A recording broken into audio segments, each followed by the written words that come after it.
ফার্স্টে একটা ঘর করব নিজের, আগে নিজের একটা মাথার ছাদটা করে নিই। যেহেতু ঘর নেই, কলকাতায় যেহেতু ভাড়া ঘরে থাকি, তোমরা সবাই তো জানো, আগে মাথার উপরে ছাদটা বানাই। আর তারপরে বাবার নামে একটা রেস্টুরেন্ট খোলার ইচ্ছা আছে, দেখি কতটা দূর আগাতে পারি, ঠাকুরেরকেও ডাকছি, দেখি কি হয়। হচ্ছে কি আজকে যদি একটা অ্যাজ এ ফুড ব্লগার, একটা ইউটিউবার, হ্যাঁ বসুন, আর একটা ইউটিউবার হোক, একটা ফুড ব্লগার হোক, ওরা যদি না থাকতেন আজকে কিন্তু আমার পরিচয়টা পেতাম না।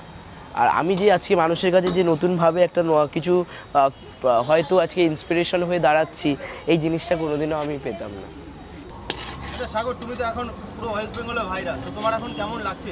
হ্যাঁ দাদা, ভাইরাল জিনিসটা এতটাও কাছে নিইনি, আর ফার্স্ট অফ অল হচ্ছে ভাইরাল জিনিসটা এতটা বুঝিনি, কিন্তু এই জিনিসটা জানি মানুষের ভালোবাসা পেয়েছি, মানুষের কাছে একটা নিজের পরিচয় পেয়েছি, মানুষ যে আমাকে এত ভালোবেসেছেন, ভালোবাসা দিয়েছেন, এটাই জীবনে অনেক বড় পাওয়া আমার। আর